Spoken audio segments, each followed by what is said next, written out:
Olá, seja muito bem-vindo à nossa classe bíblica, o Mistério da Profecia. Estamos começando mais um tema importante para nossas vidas e é uma alegria, um privilégio para mim ter você conosco, participando dessa classe, estudando a Bíblia, a palavra do nosso Deus. Eu sinceramente espero que os temas estejam falando ao seu coração, que de alguma forma você esteja entendendo que é Deus quem fala com você e que os estudos que nós estamos tendo, eles encontrem morada na sua mente, no seu coração e que, de fato, eles encontrem e realizem o propósito, que é levar esperança para a sua vida, para a sua família e nos levar, sobretudo, para mais perto de Deus.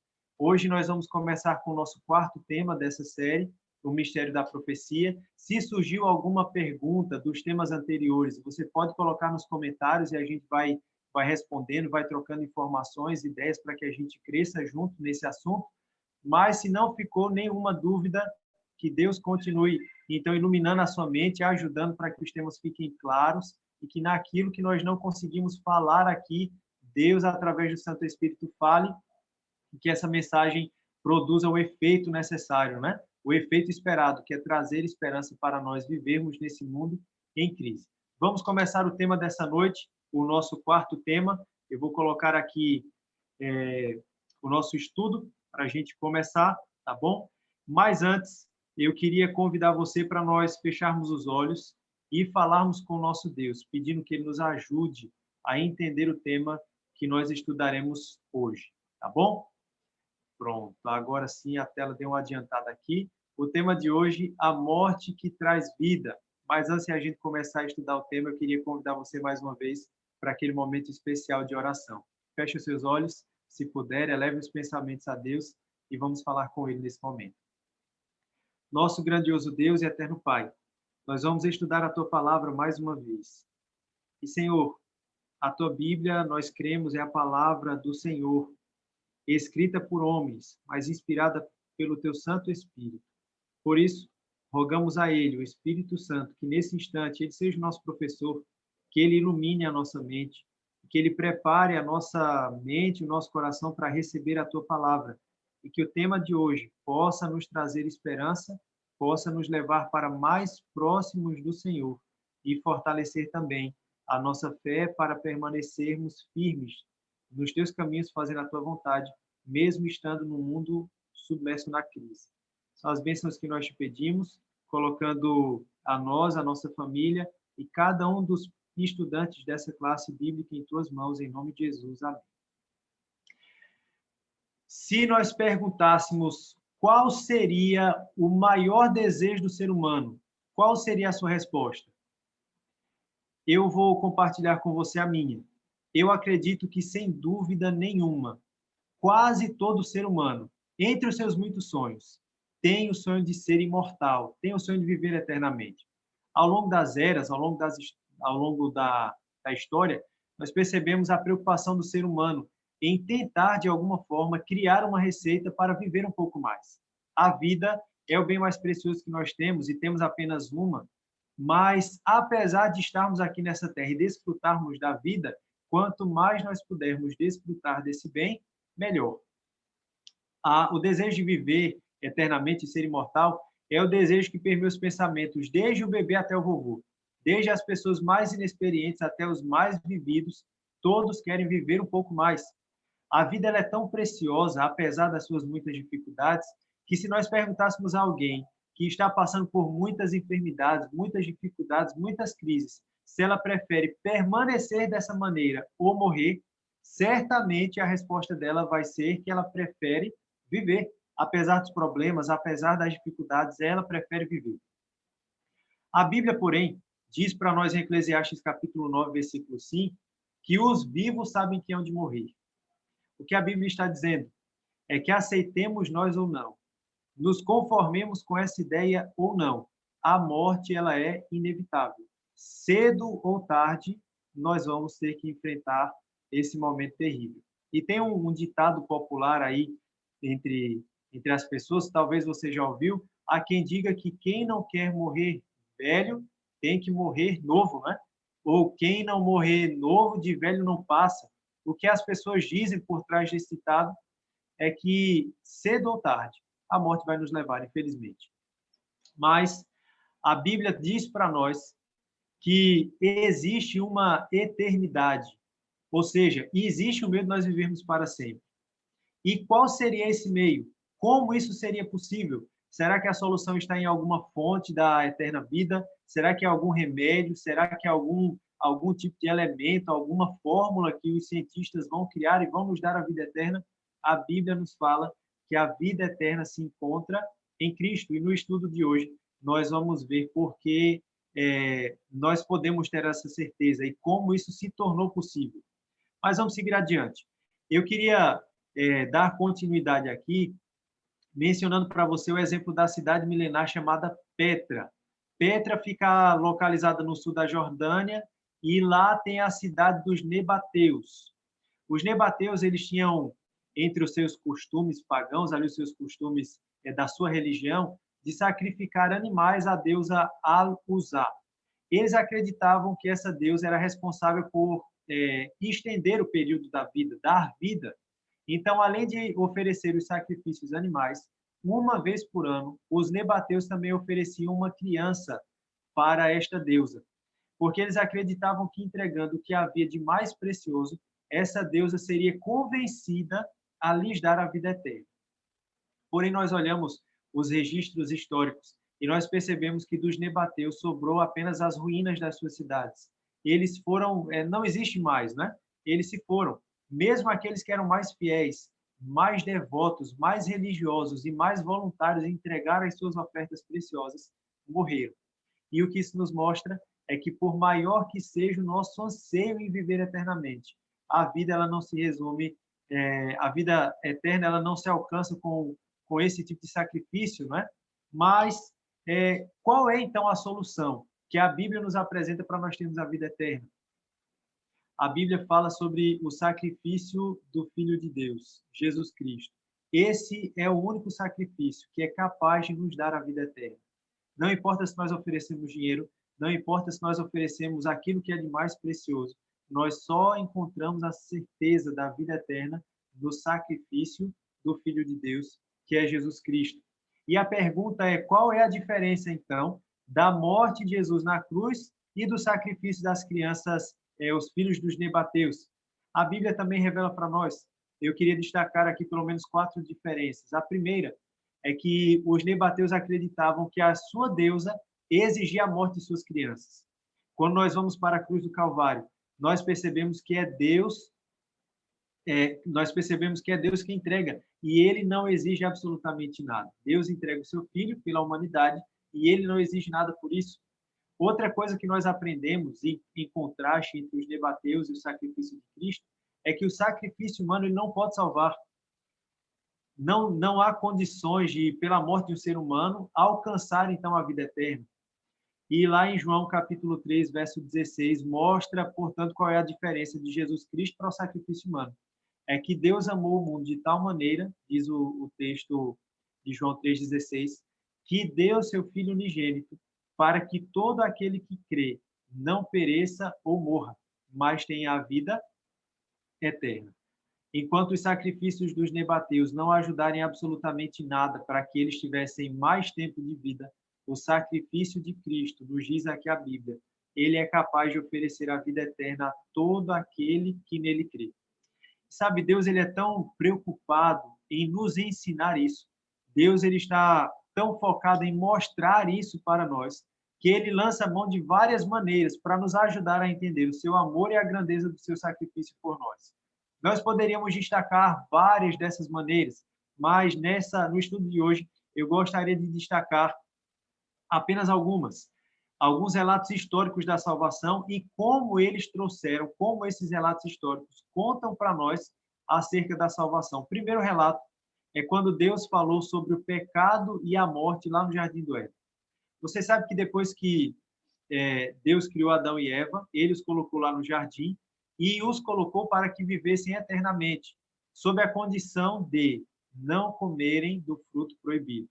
E o texto diz que eles viveriam eternamente, desde que eles fossem obedientes e não comessem daquele fruto proibido. Porém, no dia em que deles comerem, a Bíblia nos diz que eles certamente morreriam. A história você já conhece. Adão e Eva desobedeceu a esta ordem. comeu do fruto proibido, comeram do fruto proibido, e a consequência dessa desobediência foi a morte.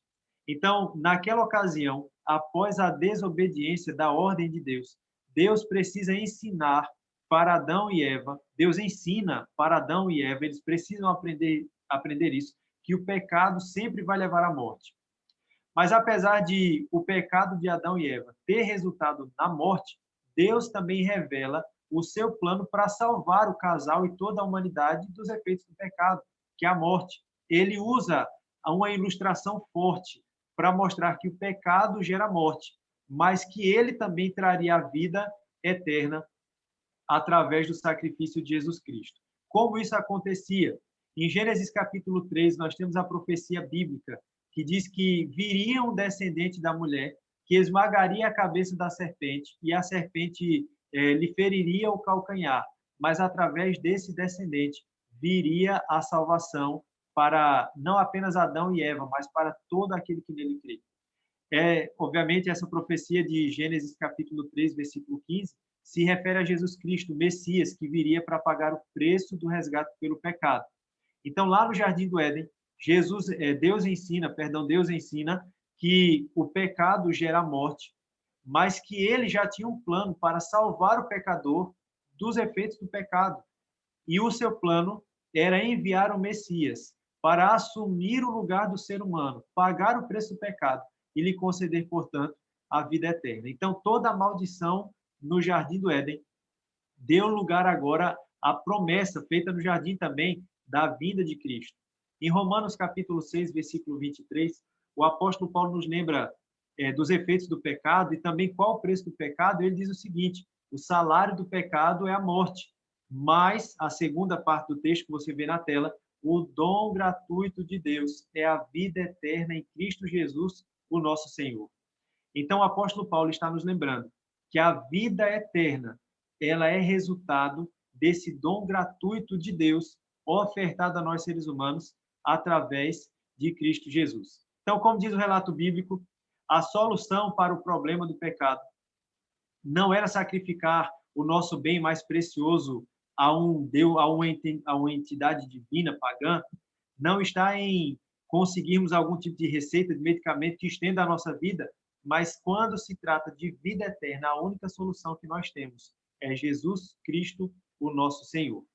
Muito bem, a história começou lá no Jardim do Éden, como nós vimos, mas no decorrer da história bíblica, nós vemos que Deus ele repete o plano da salvação, só que agora sob um cenário diferente. Não é lá no Jardim do Éden, mas agora através da construção de um santuário. Êxodo capítulo 25, versículo 8, Deus dá ordem para Moisés: e me farão um santuário para que eu possa habitar no meio deles. Deus, lá no Antigo Testamento, quando o povo de Israel sai do Egito, ele pede para que Moisés agora construa um santuário, um tabernáculo, um templo ali no meio do deserto, por meio do qual Deus habitaria no meio desse povo. E a orientação bíblica, lá no livro de Êxodo, diz como esse santuário deveria ser edificado. De acordo com a descrição bíblica, o antigo santuário ele era composto de duas partes principais, sendo que a primeira era o pátio externo, onde eram oferecidos ali os sacrifícios no altar de bronze, e a segunda parte do santuário era a tenda do tabernáculo, que também se dividia em duas partes. Na primeira parte do santuário, dessa segunda, da tenda do tabernáculo, nós tínhamos o lugar santo.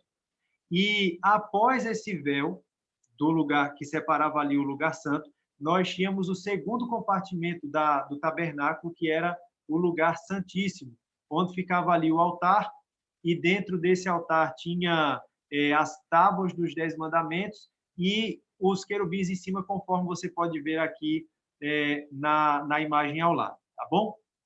Muito bem, mas para que servia esse santuário? Primeiro, ele era uma representação de como Deus salva o ser humano. Você há de se lembrar que quando o santuário foi edificado pelos israelitas, eles estavam no deserto. E antes de eles saírem do deserto, perdão, não do exército, né, mas do deserto, antes de eles chegarem ali, eles estavam aprisionados, eles eram cativos no Egito.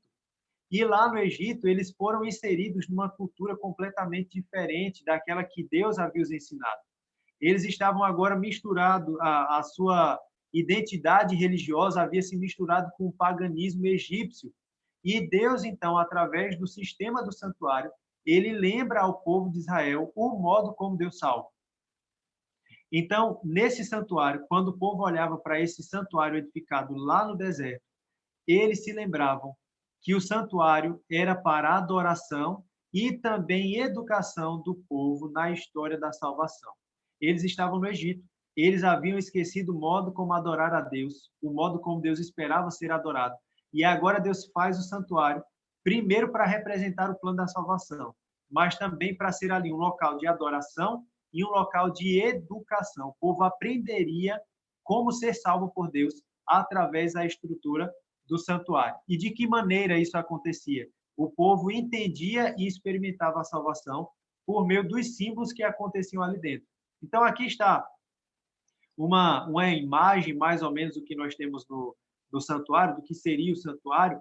Você consegue ver bem aqui do lado de fora o sacerdote, aqui seria o pátio, aqui nós temos o tabernáculo, né, o templo em si.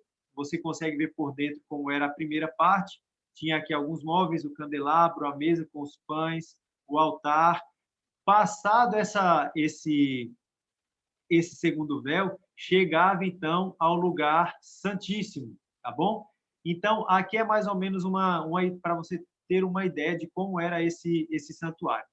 Muito bem, através de tudo que acontecia aqui dentro, nesse santuário, através do sacerdote, o véu de entrada, o candelabro, a mesa com os pães, o altar de incenso, a arca da aliança, o véu de separação, o lugar santíssimo, toda essa estrutura, ela foi montada por Deus para ensinar o povo de Israel sobre o plano da salvação. Tudo isso aqui tinha, de alguma forma, um símbolo, apontavam, de alguma forma, para o ministério de Cristo e também para o seu sacrifício. Então, tudo o que acontecia no santuário, quando o povo de Israel experimentava e presenciava, eles estavam aprendendo, por meio daqueles símbolos, como Deus salva o ser humano. Então, a história da salvação em cada rito do santuário, né? A rotina do santuário acontecia mais ou menos o seguinte: o povo de Israel precisava oferecer as suas ofertas, que tinham basicamente essas finalidades que você consegue ver. Algumas ofertas elas eram apaziguadoras, outras ofertas aconteciam lá em forma de rito de purificação para fortalecer o relacionamento do ofertante para com Deus. E existiam também as ofertas de gratidão. Mas entre todas as lições, entre as ofertas apaziguadoras, o rito de purificação para fortalecer o relacionamento com Deus, as ofertas de gratidão, tudo isso, o principal objetivo era mostrar para o povo de Israel o perdão do pecado e a salvação. Então, dentro do santuário, tudo apontava para aquilo que Cristo faria para o ser humano, tá bom? Vamos seguir adiante. O santuário, como eu falei, era um símbolo do que Cristo faria. Hebreus capítulo 10, versículo 4, nos diz que não é o sangue dos animais que remove o nosso pecado.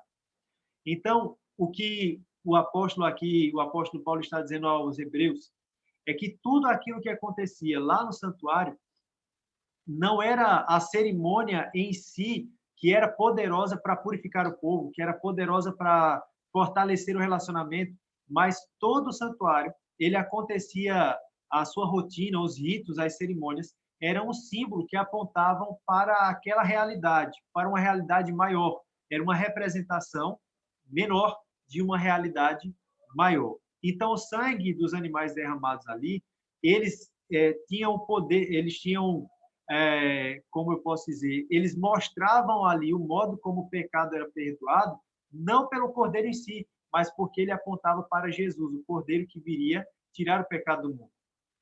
Então, os animais só tinham valor porque eles simbolizavam a Jesus. O sacrifício, o sangue, todo o rito do santuário só tinha sentido justamente porque apontava para Jesus Cristo. Veja o que diz, por exemplo, João capítulo 1, versículo 29. João Batista, ali inspirado pelo Espírito Santo de Deus, ele diz: eis o Cordeiro de Deus que tira o pecado do mundo. O que João Batista havia entendido é que existia o cordeiro que era morto, mas Deus estava enviando o Cordeiro de Deus, que é capaz de tirar o pecado do mundo. Isaías capítulo 53, versículo 7, diz que Jesus ele viria como um cordeiro que seria levado para o matadouro. Isaías 53, versículo 6, diz que o Senhor fez cair sobre ele a iniquidade de todos nós. Então veja que no Antigo Testamento, o santuário, ele tinha o propósito, por meio daqueles ritos, por meio daquela cerimônia, apontar para uma realidade maior que iria acontecer no ministério de Cristo. E a Bíblia confirma isso. O próprio profeta Isaías, no Antigo Testamento, e João, no Novo Testamento, apontam para essa mesma realidade, de que o santuário era apenas um símbolo para o que Cristo faria. Mas vamos seguir adiante. Em relação à história da salvação no sacrifício. Então, como acontecia esse rito no santuário? O pecador, ele precisava ir até o santuário e levar consigo um cordeiro sem defeitos, certo? Um cordeiro totalmente perfeito, porque esse cordeiro era o símbolo de quem? De Jesus Cristo. João capítulo 1, versículo 29. Então, quando esse indivíduo, ele se apresentava no santuário com o seu cordeiro, acontecia agora a cerimônia de expiação, né, ou de purificação. De que maneira? Diante do sacerdote, aquele pecador colocava a mão sobre a cabeça do animal e confessava os seus pecados. Você pode conferir isso em Levíticos capítulo 1, versículos 4 e 5, e o capítulo 5, versículo 5 também de Levíticos. Então, o pecador, diante do sacerdote, colocava a mão sobre a cabeça do cordeiro, confessava os seus pecados, falava o que havia cometido de errado, e então acontecia simbolicamente a transferência do pecado do indivíduo para aquele animal que estava ali diante do sacerdote. Isso era o símbolo da transferência do pecado. Então, depois que o pecador confessava o seu pecado, transferia simbolicamente para aquele animal, ele mesmo precisava pegar uma faca, um cutelo e matar o animal que recebeu. Ele mesmo tem que matar o animal que recebeu o pecado. Então o sacerdote, com uma pequena bacia, aparava aquele sangue com a ponta dos dedos, ou com os dedos, ele colocava ali nas pontas do altar, certo? O sangue desse animal derramado, e o restante do sangue, ele era derramado na base do altar. Quando essa cerimônia concluía, então, então diz aqui Levíticos capítulo 4, verso 35, o sacerdote, por essa pessoa, fará expiação do seu pecado que cometeu e lhe será perdoado. Então, depois que o pecador levava o cordeirinho, confessava o pecado, colocando ali as mãos sobre a cabeça do animal, fazia o sacrifício derramando o seu sangue, o sacerdote pegava esse sangue, colocava nas pontas do altar e derramava o restante na sua base, era finalmente realizado ali, a cerimônia da expiação, por meio da qual o pecado era finalmente perdoado. Então, aqui está, o final de todo esse processo, de todo esse cerimonial. Era feita finalmente a expiação do pecado e ele era então perdoado.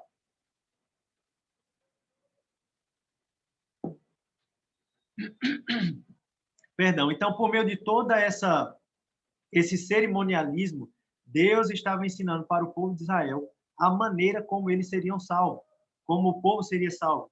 Jesus viria como cordeiro, receberia os pecados de toda a humanidade sobre ele, pagaria o preço do pecado derramando seu próprio sangue, sendo crucificado, e o povo finalmente receberia o perdão dos seus pecados. Mas a história continua, a história da salvação, e agora nós já passamos pelo Jardim do Éden, chegamos no deserto, na construção do santuário, e agora nós vamos ao livro de Apocalipse, onde lá nós encontramos também a história da salvação.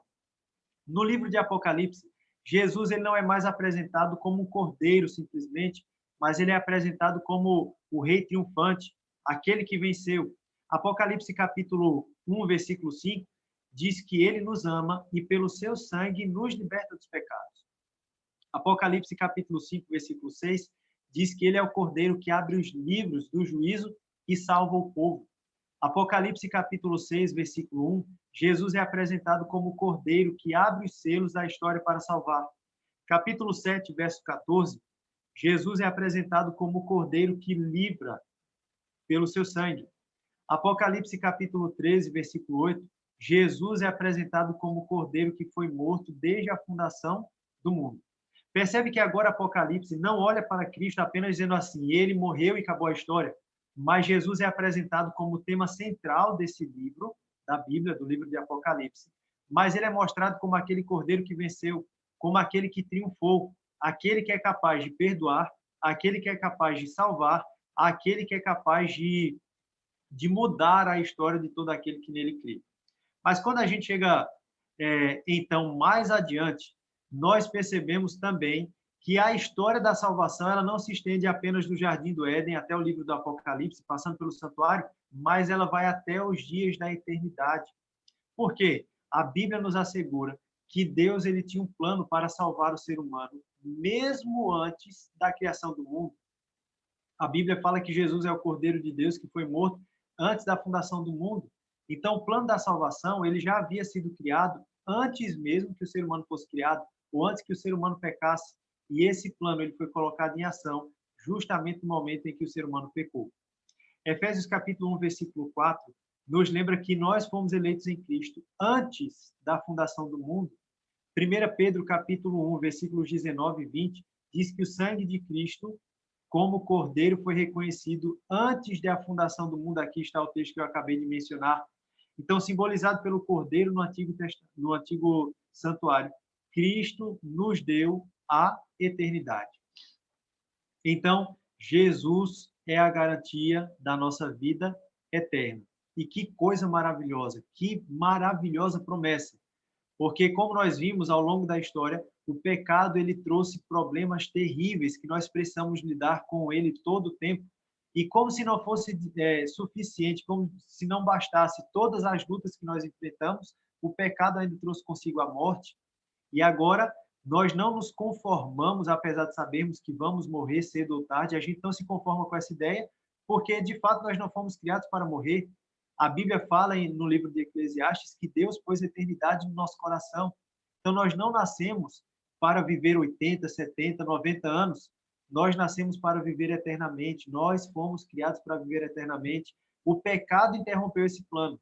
O pecado trouxe essa confusão, mas quando nós voltamos os olhos para Cristo, ele é a garantia da nossa vida eterna e graças a Jesus nós podemos viver eternamente.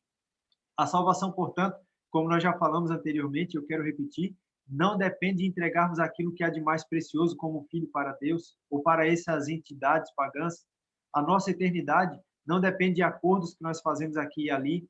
A nossa eternidade não depende de algum tipo de remédio, medicamento, alguma experiência que prolonga a nossa vida, mas a certeza da eternidade está no sacrifício de Cristo por mim e por você. Amém? Amém por isso.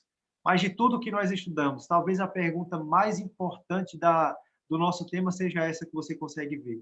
Como nós recebemos a salvação?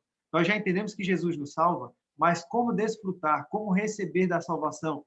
Eu queria colocar para você 5 passos. O primeiro é que nós precisamos aceitar e reconhecer a realidade de que você é pecador. Sabe quando nós adoecemos? O primeiro passo para nós sermos curados é reconhecer que nós estamos doentes. Nós procuramos um médico, de forma geral, porque nós entendemos que alguma coisa não está no lugar, alguma coisa está errada, e nós precisamos, então, de uma intervenção especializada para sermos curados. Então, para a salvação, o primeiro passo é aceitar e reconhecer que o pecado nos deixou doente. É aceitar e reconhecer a necessidade que nós somos pecadores e, portanto, precisamos de um Salvador. Primeiro passo, aceitar e reconhecer. Segundo passo, nós precisamos confessar os nossos pecados a Deus. Depois que eu aceitei e reconheci a realidade que eu sou um pecador, eu agora preciso confessar os pecados. E aqui tem um ponto importante. Você deve confessar os seus pecados somente a Deus. E por que somente a Deus? Porque é somente Deus que tem poder para perdoar os pecados. Não adianta você confessar os seus pecados no sentido de buscar que esta outra pessoa lhe conceda o perdão pelos pecados que você cometeu, uma vez que ela é tão pecadora quanto você. Então, se nós queremos desfrutar da salvação, nós precisamos confessar os nossos pecados a Deus, não a líderes religiosos, não a outras pessoas que são tão falhas quanto nós, mas confessar os nossos pecados a Deus. Terceiro passo para desfrutarmos e recebermos a salvação é pedir perdão. Peça perdão a quem você ofendeu e faça as reparações necessárias. Então, perceba que é diferente. Confessar os pecados é uma coisa, pedir perdão é outra. Nós vamos confessar os pecados, dizer que nós erramos. Senhor, eu menti, eu falhei, eu me demorei em pensamentos que não deveria, eu fiz algo que não é de acordo com a tua vontade, confessei o meu pecado, mas depois eu preciso pedir perdão. Quando se trata de pedir perdão, aí nós precisamos procurar a quem nós ofendemos. Nós precisamos fazer as reparações necessárias. Imagine que você mentiu para alguém, você deve pedir perdão para Deus, deve confessar isso para Deus. Senhor, eu menti, mas você deve pedir perdão à pessoa a quem você enganou, à pessoa a quem você mentiu. Depois disso, nós precisamos crer e aceitar o perdão que Deus proveu por meio de Jesus Cristo. Então, aceitei e reconheci que sou pecador, confessei os meus pecados, pedi perdão e fiz as reparações necessárias. Eu preciso crer e aceitar o perdão de Deus. E por último, eu devo louvar a Deus e agradecer a Ele ao sentir a paz e a luz que inundam a nossa vida.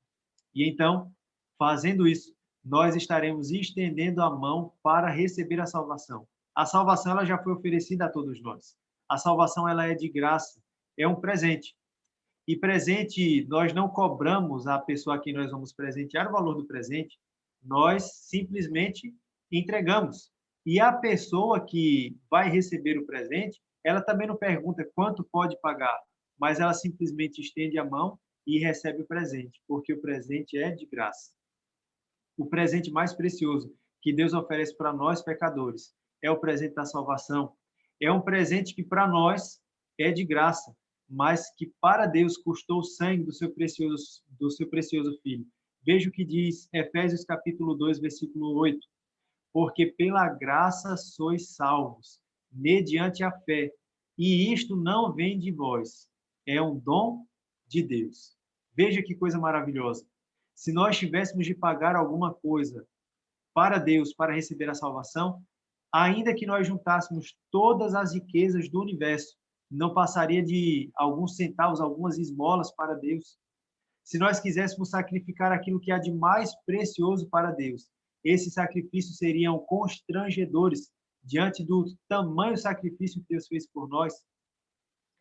Não existe nada que nós façamos que seja necessário para convencer Deus de nos salvar. Sabe por quê? A Bíblia diz aqui em Efésios capítulo 2, versículo 8, que nós somos salvos é pela graça.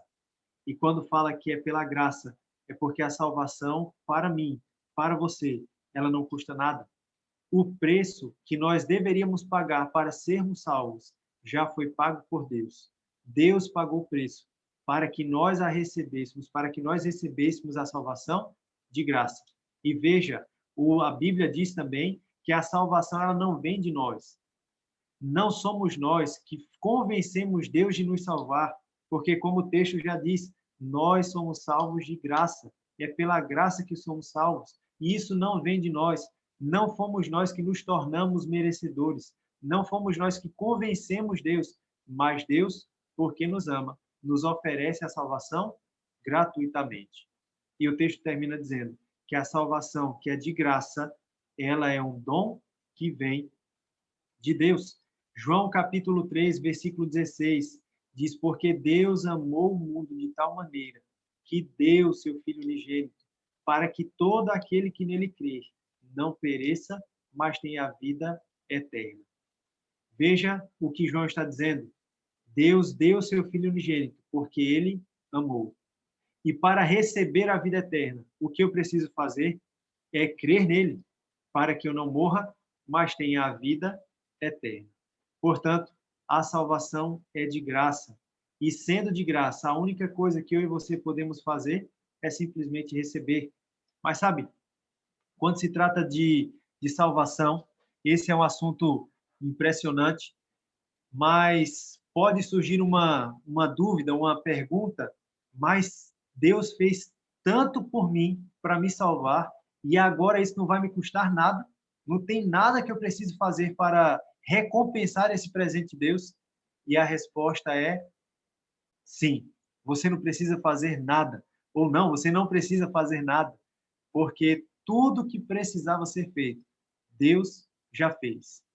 Mas sabe, um outro ponto que eu queria chamar a sua atenção é que Deus está nos oferecendo a salvação agora. Por isso, eu e você não deveríamos esperar até que nós estivéssemos bonzinhos o suficiente para receber a salvação. Nós não deveríamos esperar compreender tudo plenamente para que nós pudéssemos receber a salvação, ainda que nós não entendamos tudo completamente, ainda que nós não estejamos bons o suficiente, nós devemos estender as mãos e receber de graça a salvação que Deus nos oferece. Sabe por quê? Quando Deus se dispõe a salvar a mim e a você, Ele também se coloca à nossa disposição para fazer as melhorias necessárias. Deus, Ele sabe que nós não somos tão bonzinhos quanto nós gostaríamos de ser. Deus, Ele sabe que muitas vezes, na tentativa de fazer o que é certo, nós acabamos fazendo o que é errado. E muitas vezes nós nem queremos fazer o que é certo, nós fazemos o que é errado mesmo. Parece que algo mais forte dentro de nós nos leva a fazer o que é errado mesmo. E sabendo disso, Deus ele nos oferece a salvação. E quando ele se dispõe a nos salvar, ele não apenas se dispõe a nos salvar do pecado, mas ele também se dispõe a fazer as melhorias que a nossa vida precisa. Sabe aquelas reformas, aquelas mudanças que nós tanto tentamos fazer sozinhos e não conseguimos? Deus ele se coloca à disposição para nos salvar, mas também para nos auxiliar nas nossas fraquezas. E por isso, a pergunta que eu gostaria de finalizar e deixar para você é se você aceita a salvação que Jesus lhe oferece. Conta-se uma história que certa senhora estava na sua casa e, de repente, as chamas começaram a queimar toda a casa. E a mulher ficou desesperada e não conseguia mais sair de casa, porque as chamas rapidamente começaram a consumir toda a casa. Os vizinhos desesperados chamaram os bombeiros chegaram, tentaram controlar as chamas, mas não teve jeito, até que um bombeiro corajoso decidiu entrar na casa. E ao chegar lá no interior da casa onde a senhora estava, o bombeiro, entre as chamas, começou a gritar: Senhora, venha, eu estou aqui para salvar você. Saia de onde você está, venha até onde eu estou e eu vou lhe salvar. Eu vou lhe tirar dessas chamas. E a senhora, lá de dentro do seu quarto, entre as chamas e a fumaça, dizia assim: Eu estou com medo. Eu não consigo sair do meu lugar. Vá embora, me deixa aqui. E o bombeiro, preocupado com a vida e o bem-estar daquela senhora, mais uma vez começou a clamar desesperadamente: Senhora, venha para onde eu estou, eu vou lhe tirar daqui, confie em mim. E a senhora mais uma vez gritou: Eu não tenho forças, eu não posso sair daqui, eu não consigo, por favor, me deixe. E o bombeiro, pela última vez, gritou: Venha, eu posso lhe ajudar. Não temos muito tempo. Mas depois de insistir bastante, a senhora negar aos convites, o bombeiro precisou se retirar daquela casa. E não mais que alguns minutos foram suficientes para destruir a casa completamente, deixando apenas as cinzas.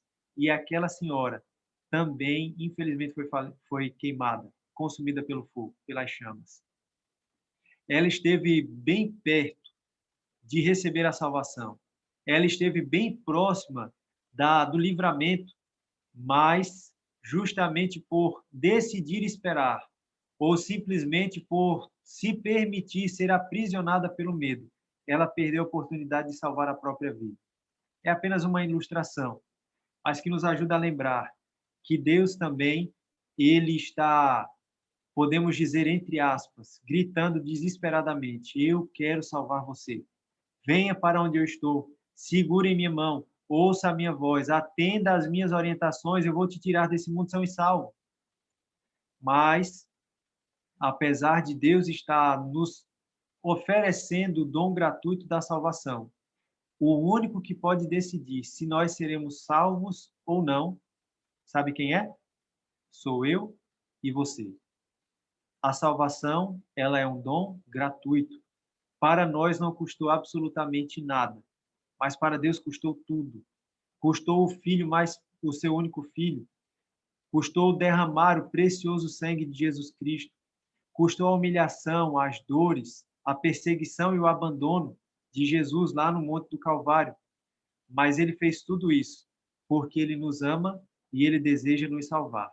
Para Deus, a salvação custou o que havia de mais precioso. Para nós, a salvação ela é de graça. Mas apesar de ser de graça, nós, quem precisamos e devemos aceitar. Por isso, hoje, eu gostaria de finalizar fazendo esse convite para você. Você gostaria de aceitar a salvação que Jesus oferece? Você reconhece que precisa de Jesus como Senhor e Salvador da sua vida? Você deseja permitir que Ele seja o Senhor e o Salvador pessoal da sua vida, aquele que é responsável por te livrar do pecado, te libertar do pecado e também te garantir a vida eterna? Se você aceita, eu gostaria que você fechasse os olhos e, nesse momento, nós fizéssemos uma oração ao nosso Deus, pedindo para que Ele nos ajude a tomar posse todos os dias desse dom gratuito e maravilhoso, que é a salvação em Cristo Jesus, que nos garante a vida eterna. Feche os olhos, vamos orar. Nosso poderoso Deus, nosso eterno Pai, nós agradecemos ao Senhor porque quando estávamos perdidos em nossos próprios pecados, o Senhor enviou a Jesus Cristo para viver entre nós, como Cordeiro, que viria para tirar o pecado do mundo. Obrigado porque ele aceitou fazer parte desse plano, ele aceitou receber sobre si os nossos pecados, ele aceitou ser humilhado em nosso lugar, ser tratado como nós deveríamos ser tratados, para que nós pudéssemos, então, ser perdoados, recebermos a salvação e vivermos eternamente. E é com o coração cheio de alegria que hoje, mais uma vez, nós pedimos ao Senhor que nos ajude a tomar posse todos os dias desse dom gratuito que é a vida eterna e a salvação que Jesus nos oferece. Nos ajude, Senhor, para que, através do poder que vem de Cristo, nós sejamos salvos do pecado e da sua condenação e que, em breve, por ocasião da sua vinda, nós tenhamos o privilégio de estar entre aqueles que viverão eternamente com o Senhor. Sabemos que a nossa vida aqui nessa terra pode ser breve e cheia de tormentas, mas o Senhor, através da tua palavra, nos garante a vida eterna através de Jesus Cristo. Por isso, Senhor, mais uma vez rogamos a ti, salva-nos para o teu reino, salva-nos de nós mesmos para o teu reino e nos ajude a alinhar a nossa vida de acordo com a tua vontade. São as bênçãos que nós te pedimos e desde já agradecemos em nome de Jesus. Amém. Amém. O tema da nossa próxima semana, deixa eu passar aqui, a vida que traz esperança. Esse será o nosso quinto tema e nós aguardamos por você na próxima semana e desde já desejo que Deus conceda para você uma semana cheia de bênçãos e de paz, que Ele continue conduzindo seus passos, protegendo e guiando você, a mim e a nossa família e nos preparando para o encontro com o Senhor em breve, por ocasião da vinda de Jesus. Forte abraço, Deus te abençoe, uma feliz semana e até a próxima semana.